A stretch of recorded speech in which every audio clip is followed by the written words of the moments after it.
Assalomu alaykum aziz ko'ruvchilar. Dunyo Uyg'ur qurultiyi to'g'ri televiziyasi Haftalik xabarlar programmasiga xush keldinglar. Men Hidoyat Musajon. Tövəndə sizlərə bu haftadan bu yan yüz bergan Uyg'urlarga munosabatlik ba'zi muhim hodisalarni eslatib o'tmoqchimiz. Tövəndə diqqətinizlər Haftalik xabarlar programmamızning tafsilotida bo'lsin. Amerika hökuməti Xitoyning davlat halqıgan besimini, bo'lib uning chet ellardagi Uyg'urlarga parokandichilik silish harakatini ayblaydiganligini va buning javobgarlarini surishtiradiganligini ta'kidladi. 30 mart kuni Amerika Tashqi ishlar ministrligining demokratiya, kishilik huquq va emgak masalalariga munosabatlik muvaqqat yordamchi ministri Liza Peterson Dunyo Uyg'ur qurultiyining raisi To'lqin Aysa, qurultay ijroiya komitetining raisi va Uyg'ur kishilik huquq qurilishining direktori Umar Qanat, Uyg'ur harbiy tashkilotining raisi Roshan Abbos qatorliqlarni qabul qilib, Uyg'urlar duchor bo'lib o'tgan masalalar ustida suhbatlashgan edi. Uchrashuvdan keyin Amerika Tashqi ishlar ministrligi demokratiya, kishilik huquq va emgak bo'limi o'zining rasmiy tor betida bu uchrashuvni xabar qilgan hamda bu vaqtda bir bayonot e'lon qilgan. Bayonotda Xitoy Xalq Cumhuriyatining Xitoydagi oz sonli millatlarga qaratib o'tgan davlat halqıgan besimi, bo'libmi uning qo'rqitish va parokandichilik silish harakatlari dunyoning qanday yerda yuz berishidan qat'iy nazar hargiz qabul qilib bo'lmaydigan bir hodisadir deb ta'kidlagan.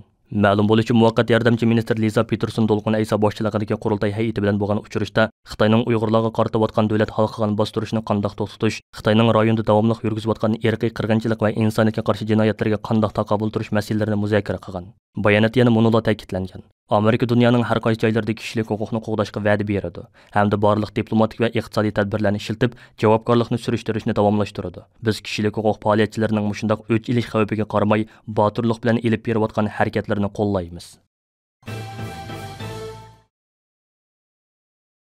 Dunyo Uyg'ur qurultiyi qonun komitetining mudiri va Kanada Uyg'ur haqlarini himoya qilish qurilishining direktori Mehmet To'xta apandi bilan Kanada Konservativ partiyasiga mansub parlament a'zosi Michel Chong apandim xalqaroliq hammaga adolat tashkiloti tomonidan Uyg'ur haqlarini himoya qilish bo'yicha 2021-yilning eng yaxshilari mukofotiga loyiq ko'rildi. Hammaga adolat tashkilotining Kanada sho'basi tarafi oldingi kun o'tkazilgan va Kanadaning har qaysi sohalariga to'lgan zotlardan bo'lib 200 nafardan ortiq kishi qatnashgan ko'rkamlik murosimda mazkur mukofot Mehmet To'xta apandi bilan parlament a'zosi Michel Chong apandimlarga taqdim qilindi.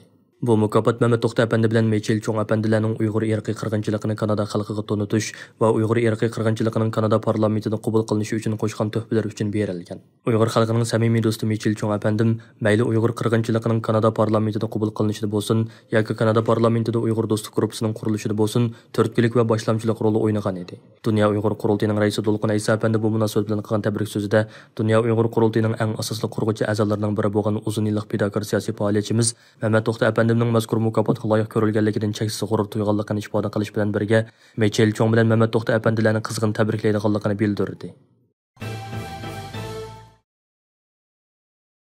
Ikkinchi navbatlik Sharq Turkiston Milliy Kengashi tayyorlik komiteti uqtirish e'lon qilib, Milliy Kengashga taklif qilingan har sazotlarimizdan kengash yig'iniga turli temalar bo'yicha doklad taqdim qilishni talab qildi. Uqtirishning to'liq teksti tuvandagicha. Dunyo Uyg'ur qurultiyining sohibxonligi va har qaysi ellardagi qarindosh tashkilotlarimizning sponsorligida bu yil 5-oyning 26-kunidan 28-kunigacha Germaniyaning Myunxen shahrida chaqiriladigan 2-navbatlik Sharq Turkiston Milliy Kengashining kun tartibi va kengashda muzokara qilinadigan nuqtaliq temalar asosiyatini muqimlashdi. Bu navbatlik Milliy Kengash yig'inida muzokara qilinadigan temalar tuvandagicha. 1-bo'lim Sharq Turkiston va Uyg'ur masalasini insoniyat masalasiga aylantirish. 1. Islom musulmon dunyosining masalasiga aylantirish. 2. Türk dunyosining masalasiga aylantirish. 3. Dunyo masalasiga aylantirish.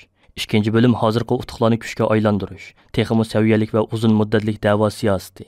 1. 2020-yildagi Uyg'ur inson haqlari siyosati qonuni va Uyg'ur majburiy emgakning oldini olish qonunidan qanday foydalanish va ularni faoliyatlarga aylantirish. 2. Uyg'ur sotining irqiy qirg'inchilik va insoniyatga qarshi jinoyat deb e'lon qilgan hukmidan qanday foydalanish va ularni faoliyatga aylantirish. 3. Mustamlik davlat va xalqlarga mustaqillik berish xitobnomasidan qanday foydalanish va uni faoliyatga aylantirish. 3-bo'lim xalqaro qonun va qoidalarga asosan Uyg'urlar va Sharq Turkiston masalasi. 1. Xalqaro qonun va o'z taqdirini belgilash bilan mustaqillik masalasi. 2. Himoya ostiga olish mas'uliyati va Sharq Turkiston uchun inson haqlari ko'rishi. 3. Magnitskiy va buningga o'xshash qonunlardan foydalanish. 4-bo'lim Sharq Turkiston da'vosining xalqaro kun tartibidagi izchillik va hamkorlik masalasi. 5-bo'lim Xitoy siyosiy va da'vo masalasining choralari.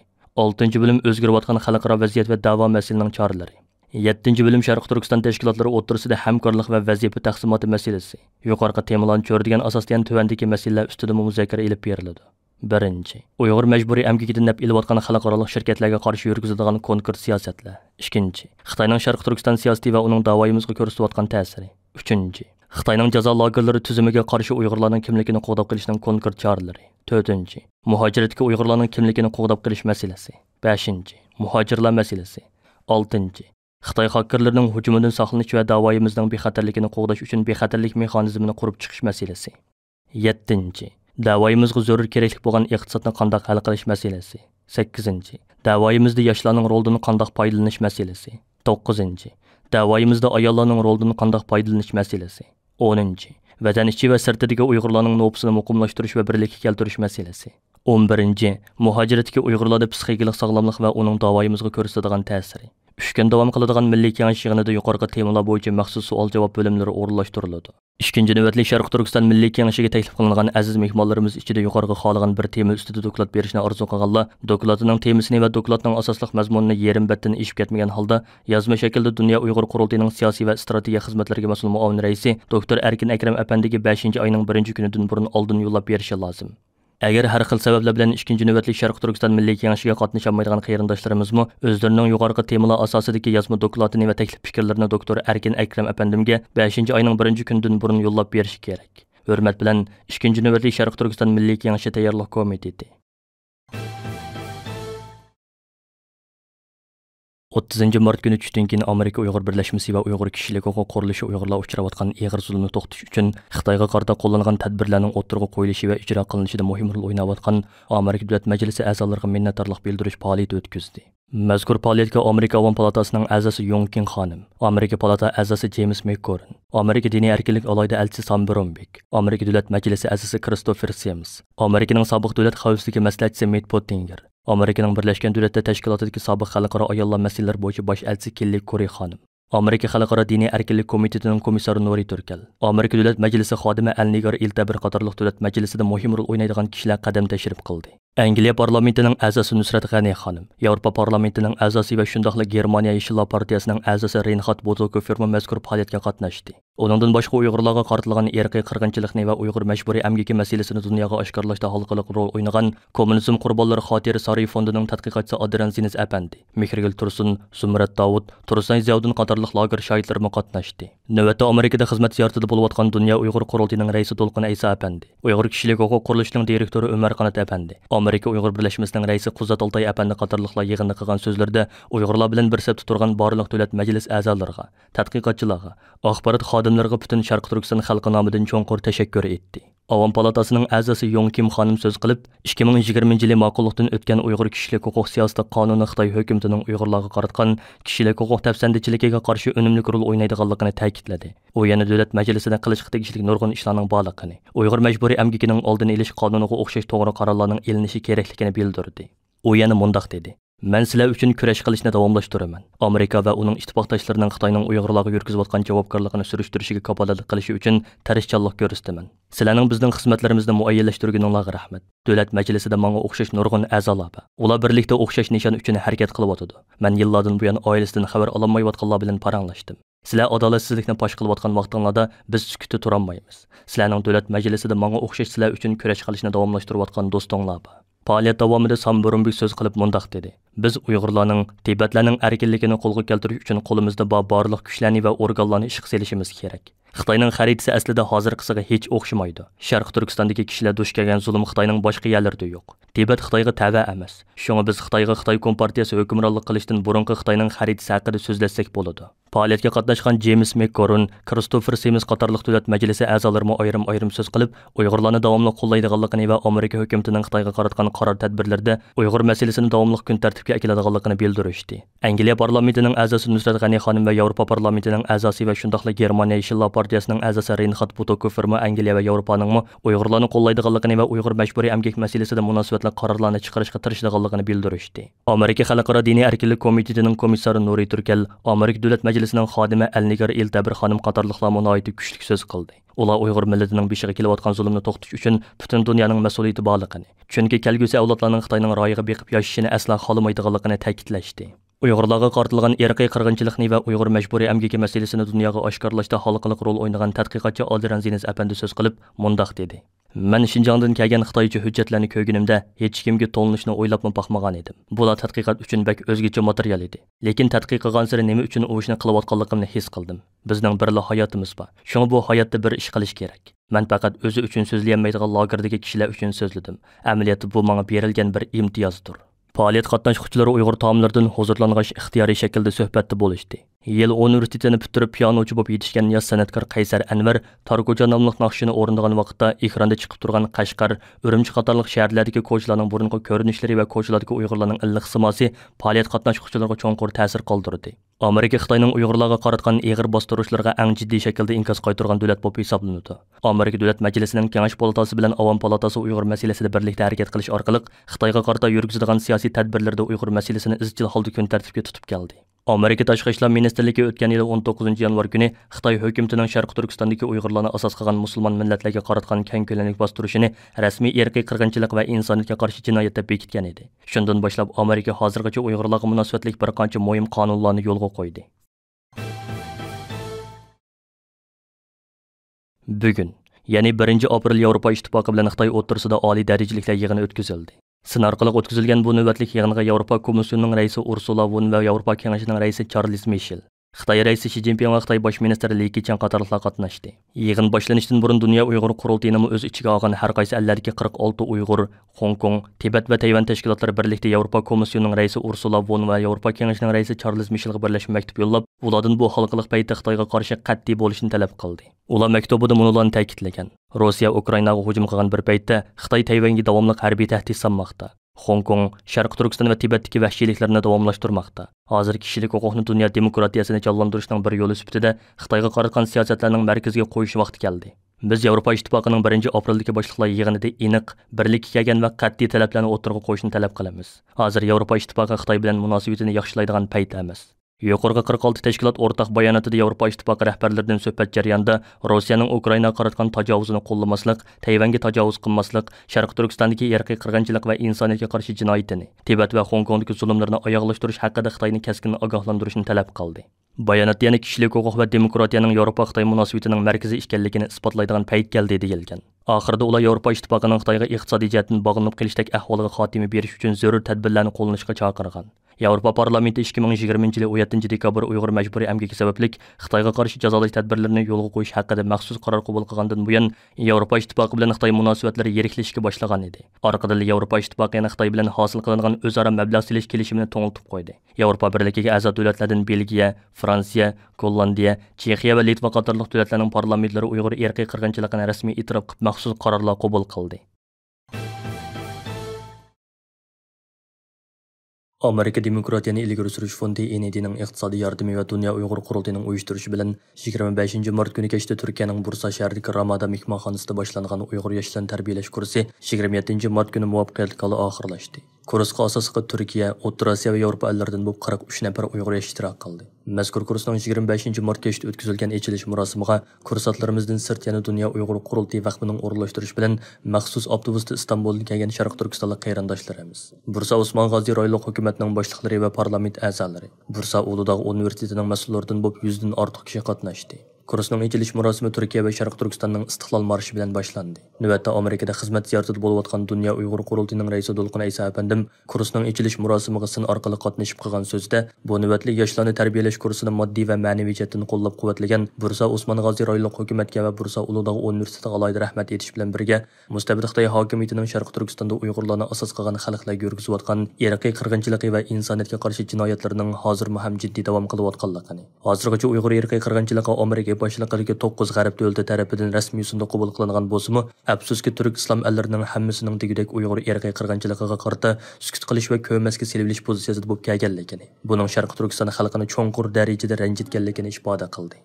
Dolqin Aysa apandi so'zida yana keyingi mezgillardan buyon Turkiya tashqi ishlar ministri Mavlud Cavusog'lu apandining mayli Birlashgan Davlatlar Tashkiloti yig'inlarida bo'lsin yoki Islom hamkorlik tashkilotining yig'inlarida bo'lsin, Xitoyning Sharq Turkiston xalqi ustidan yurgizayotgan bisim va zulm siyosatini oshkor holda tanqidlashga boshlaganligini va buning yaxshi bir yuzlanish ekanligini, Sharq Turkiston xalqi bilan qon qarindosh bo'lgan Turkiyaning Amerika boshchiligidagi g'arb ellaridan ulgu elib, Uyg'ur irqiy qirg'inchiligini rasmiy yo'sinda qabul qilishini va Xitoyga qarshi jazo va embargo tadbirlarini yo'lga qo'yishni orzu qiladiganligini eskartib o'tdi. Kursning ochilish marosimida so'z qilgan Bursa Osmon G'ozi rayonlik hukumatning mas'ullari va ba'zi parlament a'zolari o'zlarining Sharq Turkiston xalqiga bo'lgan qo'llashini ochiqda ifoda qilish bilan birga Dunyo Uyg'ur qurultiyi tomonidan uyushtirilgan Uyg'ur yoshlarni tarbiyalash kursining Bursada o'tkazilganligidan g'urur to'yganliklarini ifoda qilishdi. İçiliş murasimida Dunyo Uyg'ur qurultiyining muavin raisi Parat Yo'ronqash, Dunyo Uyg'ur qurultiyi vaqfining raisi Abdurashid Abdulhamid, Qurultay yoshlar komitetining mudiri Erkin Zudun va muavin mudiri Abduqodir Abdukerim qatorliqlar tarafidan bu navbatli kursning o'tkazilishiga moddiy va ma'naviy jihatdan yordam bergan Bursa Osmon G'ozi rayonlik hukumatning mas'ullari va ba'zi parlament a'zolariga qurultay nomidan sharafnoma taqdim qilindi. Dunyo Uyg'ur qurultiyi vaqfining raisi Abdurashid Abdulhamid apandi içilish murosimida qilgan so'zida Dunyo Uyg'ur qurultiyi va uning xalqaro siyosiy sahnalarda ilib berayotgan faoliyatlari haqida qisqacha izohat va tushuncha berib o'tdi. Ataydan İstanbuldan kelib kursning ochilish murosimiga qatnashib kursantlarimizga madad bergan Sharq Turkistonlik qarindoshlarimizga qurultay raisi Dolqin Aysa apandim nomidan alayda minnatdorlik bildirdi. 3 kunlik kurs jarayonida Germaniyadan bevosita kelib kursga qatnashgan Dunyo Uyg'ur qurultiyining muavin raisi Parat Yo'ronqash apandim Dunyo Uyg'ur qurultiyining qurilishi va uning Uyg'ur da'vosidagi roli degan temada Anqaradan kelib qatnashgan qurultayning muavin raisi doktor Erkin Akram Sharq Turkistonning mustamlika qilinishi va uning hozirgi qirg'inchilikdagi roli degan temada Angliyadan kelib qatnashgan qurultay London ishxonasining direktori Rahima Mahmud xonim xalqarалық tashabbus uchun strategiya tushunchasi taraqqiy qildirish degan temada maxsus leksiya berdi. Ondan boshqa yana 10 nafar chet ellik va Uyg'ur mutaxassis qanday qilib unumli holda tashkilotlarni safarbar qilish, xalqarалық inson huquqlari tashabbusi, ijtimoiy aloqa quroli va matbuotlardan unumli foydalanish qatorliq temalarda maxsus leksiyalar berdi. Orqadan mazkur kursga ishtirok qilgan o'quvchilar bilan mazkur temalar bo'yicha muzokara elib berildi. Kursning oxirgi kuni gruppalar bo'yicha muzokara o'tkazilib, muzokara natijalari o'ttirg'a qo'yildi. Bu navbatli kursning asosli maqsadi bo'lsa yoshlarimizning hozirgi yer shari tashviqot muhiti va xirisqi bo'lgan tushunishni yuqori ko'tarib, xatarlik muhitda kishilik huquqni tashabbus qilish iqtidorini o'stirish, o'ziga munosabatli bo'lgan davlatlarda aniq bo'lgan planlar ustida harakat elib bora oladigan Turkiya yoki xalqaroda ong saviyasi yuqori bo'lgan bir guruh yosh faoliyatchilarni shakllantirishdan iborat. Dunyo Uyg'ur qurultiyi 2005-yildan buyon dunyoning har qaysi ellarida maxsus Uyg'ur yoshlarni tarbiyalash kurslarini o'tkazib kelmoqda. Turkiyadagi tunji qitimliq Uyg'ur yoshlarni tarbiyalash kursi bo'lsa 2018-yil 13-iyul İstanbulda o'tkazilgan edi. Uyg'ur yoshlarni tarbiyalash kursining tunji qitimligi 2018-yil 13-iyuldan 15-iyulgacha İstanbul Ramada mehmonxonasida o'tkazilgan edi. Mazkur kurs burun Amerika, Germaniya, Shvetsiya, Shveysariya, Belgiya, Norvegiya, Gollandiya, Kanada qatorliq davlatlarda uyushtirilgan edi. Kurs oxirlashgan 27-mart kuni Bursadagi Ramada mehmonxonasidan stansimizning maxsus ziyoratini qabul qilgan Dunyo Uyg'ur qurultiyi yoshlar komitetining mudiri Erkin Zunun, Qurultay ayollar komitetining mudiri Zumraday Erkin va Qurultay yoshlar komitetining muavin mudiri Abduqodir Abdukerimlar stansimizning maxsus ziyoratini qabul qilib, bu navbatli kurs haqida ma'lumot berib tuvandagilarni bayon qilishdi. Assalomu alaykum aziz qarindoshlar. Bugun 25-martdan 27-martgacha Turkiyaning Bursa shahrida o'tkazilgan Dunyo Uyg'ur qurultayining yoshlar komitetining va Dunyo Uyg'ur qurultayining ayollar komitetining birlikda o'tkazilgan Uyg'ur yoshlarni tarbiyalash kursi muvaffaqiyatli bilan oxirlashdi. Bu faoliyatga, bu kursimizga 43 o'quvchi bevosita qatnashdi va 7si to'r orqali qatnashdi. Bu qatnashuvchilar asosan Turkiyadan ve Avrupa'nın Germaniyadan ve Angliya'dan geldi ve Orta Asya'dan qarindoshlarimiz geldi. Bu kursumuzdan 25 Cuma günü geçirişi var. Bursa şehrindeki her qaysi teşkilatlarının reisleri qatnaştı ve şehirli hükümetinin başlıkları, nahiye hükümetinin başlıkları qatnaştı. İktidar Partisi'nin milletvekilleri olsun ve Bursa'nın aldığı kelgen isimleri yani Şərq Türkistan davasına köngül bölgen, Şərq Türkistan davasına sahiplengen kişiler qatnaşkan bulup, bu kursunun açılışı dağılıb axırlaşdı. Ve bu kurs qatnaşkan oxucularını Bursa şehrinin Osman Gazi Nahiye Hükümeti alaylı kütüverip, bu ballarını mihman qılıp, bu ballarını alaylı xəbər aldı. Bu 2 günlük tərbiyələş kursunun kurs jarayonida bizning yeni yerlerden kelib o'qituvchilarni bu o'quvchilarga o'zlarining bilgan şu lobbychilik qilgan jarayonda o'rgangan o'zlarining o'rgangan nimasidan foydalanib mush o'quvchilarga bular bilan o'rtoqlashib qildi.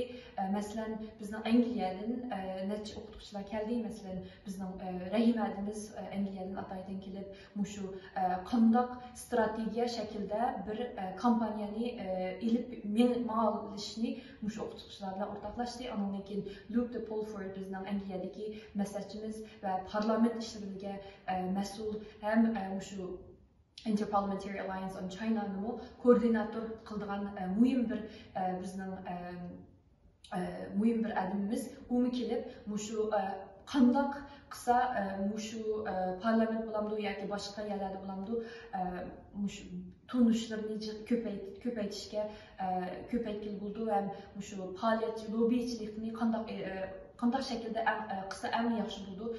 Shularni o'rgatdi. Andan keyin masalan Yahudi tashkilotlarni birisi kelib muşu boshqa dindiki yoki boshqa jamiyatdagilarni qo'zg'alaysizlar deb shuni o'rgatdi. Andan keyin Yevropa Birliği'de bulamdı yoki bo'lmasa BDT'de bulamdı. Mush faoliyatlarni qanday olib ketalaymiz, ham shu axborotlarni qanday ishlatalaymiz degan shaklda jiq fikrlar qo'yildi va o'rgatildi. Shunga mush yoshlarimiz qatnashgan va to'rda bulamdı yoki bo'lmasa naq maydonda qatnashgan yoshlarimiz bu o'rgatgan materiallar, sungan materiallardan jiq foydalandi. Ham bundan keyin mush materiallar ni işletip özlerinin kampanyasını ilip getirişke bir sebep oldu deb o'ylaymiz. Hurmatli ko'ruvchilar, yuqorida Dunyo Uyg'ur qurultayi to'g'ri televiziyasi haftalik xabarlar programmasini diqqatingizga sundiq. Keyin qitimliq programmamizni ko'rishaylik. Ko'rishgacha omon bo'lgaysizlar. Xayr xo'sh.